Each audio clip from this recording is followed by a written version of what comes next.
আমাৰ স্পষ্ট কথা কোচ ৰাজবংশী জনগোষ্ঠীয়ে নিজৰ স্বাভিমান জাতি মাটি ভেটি ৰখাৰ কাৰণে আমি সংগ্ৰাম কৰিব আহিছোঁ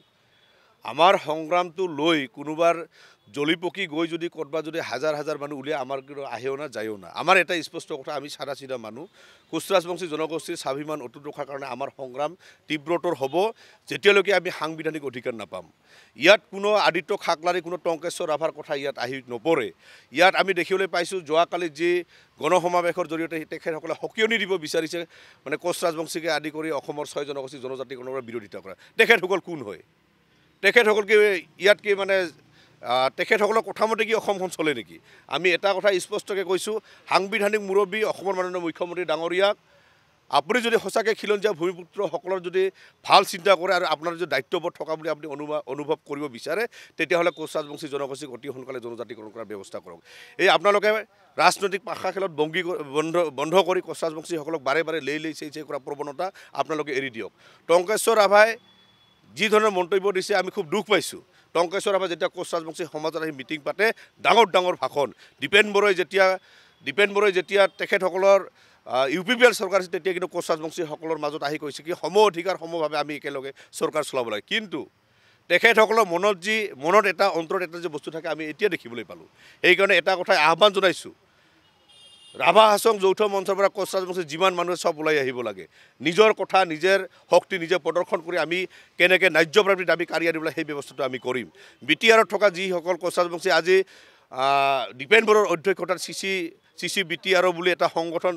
জন্ম দিছিল সেই সংগঠনত থকা ব্যক্তিসকল ইমিডিয়েট ওলাই অহাৰ ব্যৱস্থা কৰিব লাগে আমি এটা কথা কৈছোঁ আজি কোচ ৰাজবংশীসকল যেনেকৈ ভাবে তেনেকৈ ৰাজনৈতিক প্ৰেক্ষাপট আমি চেঞ্জ কৰিব পাৰোঁ আজি ট্ৰাইবেলসকলে সিহঁতে গৌৰৱেৰে কালি দমফালি মাৰি কৈছে 40 লাখ বা 42 লাখ ট্ৰাইবেলসকলে বোলে অসমখন মানে পৰিৱেশটো বোলে চেঞ্জ কৰি দিব আমি এটা কথা কৈছোঁ কি আজি কোচ ৰাজবংশীসকলক আমাক পেৰালাইজ কৰি দিছে জাগাই আজি ৰাভা হাছঙে একো BTRত কিন্তু আমাৰ মাজত জ্বলি থকা এই ক্ষোভ আৰু জুইকুৰা অতি সোনকালে জ্বলিব মই এটা কথা স্পষ্ট আকাৰে কৈছোঁ সাংবিধানিক অধিকাৰ সাংবিধানিক নিয়ম মতে ST এটা নিৰ্দিষ্ট সময়ে ৰিভিউ হ'ব লাগে সেই ৰিভিউ আজি পৰ্যন্ত হোৱা নাই এইবাৰ আমি ৰিভিউ হোৱাৰ কাৰণে আমি আন্দোলন কৰিব বাধ্য হ'ম যাক আমি ভাই বুলি ভাবিছিলোঁ সেই ভাইসকলে আমাক যদি আঘাত আনিব বিচাৰিছে তেতিয়াহ'লে আমিও যিকোনো পৰ্যায়লৈ যোৱাৰ কাৰণে কিন্তু কোচ ৰাজবংশী ছাত্ৰহঁত আমি ৰেডি আছোঁ আজি আমি এটা কথা ক'ব লাগে টংকেশ্বৰ ৰাভাৰ পৰিৱেশত বৰ্তমান তাত ট্ৰাইবেলৰ মানে ক্ৰাইটেৰিয়া আছেনে নাই এইটো চাব লাগিব কাৰণ আমি দেখিবলৈ পাইছোঁ জনজাতিকৰণসকলে মূৰৰ চুলিত কিন্তু ৰঙা ৰং নাহানে টংকেশ্বৰ ৰাভাৰ কিন্তু মূৰত আমি ৰঙা চুলি দেখিবলৈ পাইছোঁ সেইকাৰণে আমাৰ প্ৰশ্ন হৈছে আৰু ৰিভিউ কৰিব লাগে চৰকাৰক আহ্বান জনাইছোঁ প্ৰতি যিটো সাংবিধানিক মতে নিৰ্দিষ্ট সময়ত যিটো ৰিভিউ হ'ব লাগে আমি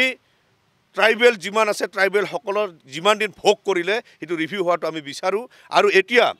ৰিভিউ হোৱাৰ কাৰণতে আমিও ৰাজপথত ওলাই আহিব আমি বাধ্য হ'ম কাৰণ কোচ ৰাজবংশীসকলৰ ন্যায্য প্ৰাপ্তি দাবীৰ কাৰণে আমি ৰাজপথত ওলাই অহাৰ লগে আমাৰ বিপৰীত দিশত যিহেতু তেখেতসকলে আগবাঢ়ি আহে আমি এটা কথা স্পষ্ট আকাৰে কৈছোঁ 6 জনগোষ্ঠী একেলগে থাকি যদি আমি কাম কৰোঁ আমাক অসমত কোনে ৰোধ কৰিব নোৱাৰে অসমৰ মুখ্যমন্ত্ৰী ডাঙৰীয়াই এটা কথা স্পষ্টকৈ কৈছোঁ আজি 42 লাখ ট্ৰাইবেলসকলে যদি আপোনাক ভাবুকি দিব পাৰিছে আমি আপোনাক সমৰ্থন জনাম 1.5 কোটি 2 কোটি মানুহে আপোনাক সমৰ্থন জনা হ'ব 6 জনগোষ্ঠীৰ মানুহে আপুনি দেখাই দিয়ক আপুনি খিলঞ্জীয়া আৰু অসমখনক বচোৱাৰ স্বাৰ্থত যে আপুনি যিকোনো সিদ্ধান্ত ল'ব পাৰে আপোনাৰ যে শক্তি আছে সেইটো দেখাই দিয়ক আমি সকলোৱে ছাপোৰ্ট কৰিম আৰু যদিহে কোচ ৰাজবংশীসকল যদি জনজাতিকৰণ বা সাংবিধানিক অধিকাৰ যদি নাপায় অসমখন কেতিয়া সুৰক্ষিত নহয় অসমখন খিলঞ্জীয়াসকলক সুৰক্ষিত কৰিব লাগিলে কোচ ৰাজবংশীসকলক প্ৰথমতে জনজাতিকৰণ কৰাৰ ব্যৱস্থাটো কৰক আজি কালি আমি দেখিবলৈ পাইছোঁ কেইটামান টুলুঙা মন্তব্য চৰকাৰী প্ৰতিনিধি হোৱাৰ পিছত টংকেশ্বৰ ৰাভাই যেনেকৈ কৈছে আদিত্য খাকলাৰীক বোলে মানে দলিয়াই দিয়া কৈছে ব্ৰহ্মপুত্ৰৰ কথা বলৰাম বৰ্মনে আদিত্য খাকলাৰীক দলিয়াই দিয়া কথা কোৱা নাই আদিত্য খাকলাৰী কোন হয় তাক কিয় আমি দলিয়াই দিব বিচাৰিম আমি কৈছোঁ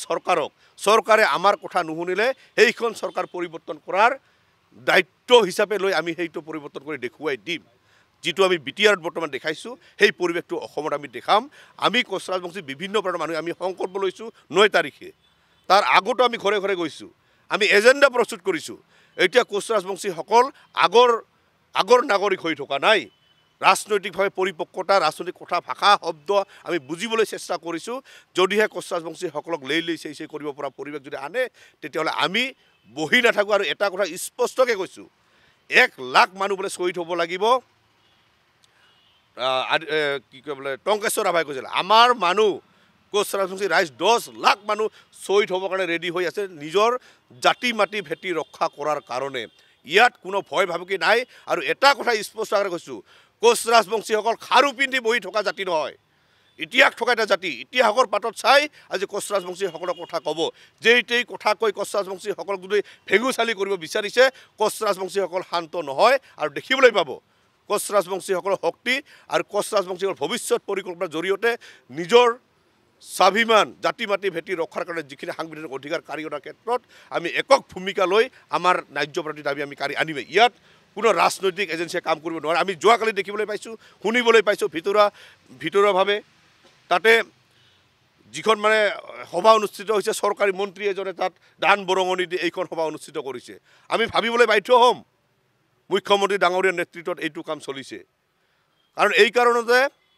যদি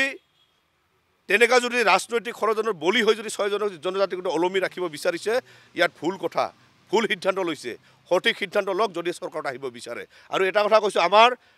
মন্ত্ৰী MLA আমাৰ কম থাকিব পাৰে, আমাৰ ৰাইজ আমাৰ লগত আছে। যদি কালি যদি কোনোবাই যদি 2 কৰোৰ 3 কৰোৰ টকা দি যদি সেইখন সভা অনুষ্ঠিত কৰিছে, বিভিন্ন প্ৰান্তৰ কোচ ৰাজবংশী আমি একত্ৰিত হৈ 5 টকা 10 টকাকৈ তুলি হ'লেও বৃহৎ আন্দোলন কোচ ৰাজবংশীসকলে কৰিব। ইয়াত আমাক কোনেও বাধা আৰোপ কৰিব নোৱাৰে। সেইকাৰণে এটা কথা সকীয়াই দিছোঁ, কোচ ৰাজবংশীসকলক লৈ তুচ্ছ তাচ্ছল্য কৰা পৰিৱেশটো আপোনালোকে